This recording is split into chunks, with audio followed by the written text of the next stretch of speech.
Another game I'm excited to see is anytime we get a rematch of a past season. We love home and homes, and getting a chance to see if players return, they get an opportunity to play a team that maybe they lost to last year. And Cal is going to be coming to Auburn this year to try to avenge the 14-10 loss that they had last year. This Auburn team looks a little bit stronger this year, and the Cal team looks a little bit worse. So we'll see if it's as tight of a game as it was last year.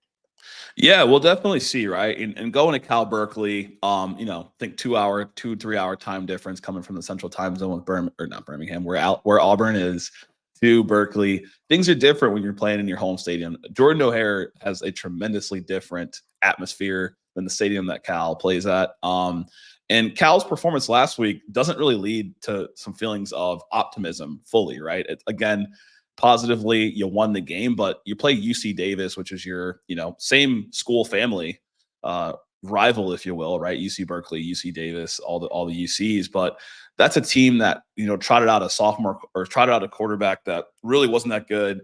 But you should be feeling good if you're Cal with Jay Knott. Last year he had over 1,300 yards and I think about 15 touchdowns. And so he started the season off with 2 touchdowns last game.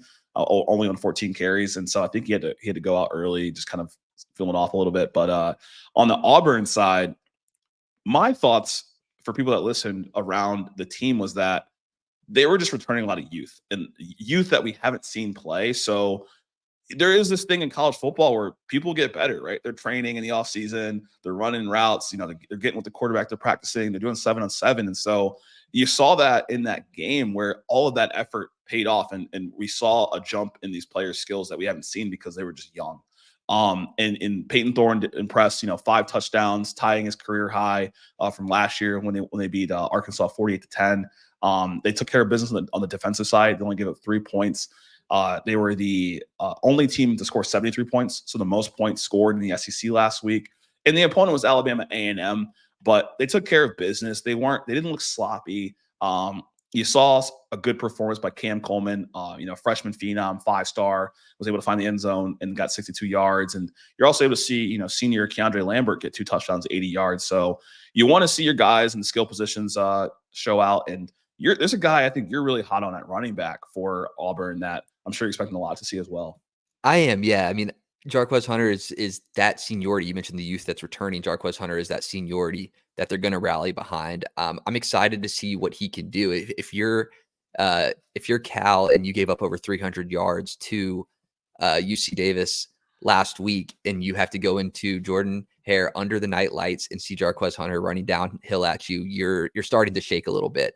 Nothing against the Cal offense. They were able to turn it on late in the game, scoring 24 unanswered. So after they got over that hump, a lot of teams had it, that early season beginner, shake off the rust from the off season.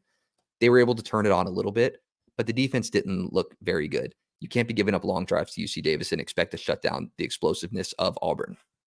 Now we didn't see last week. We didn't see Auburn really run the ball too much. They didn't have to. They took what they were given from that RPO that Peyton Thorne ran so often, 60% of their plays in the air. So I'm excited to see where that run comes out this week, and I hope to see Jarquez Hunter have a big game.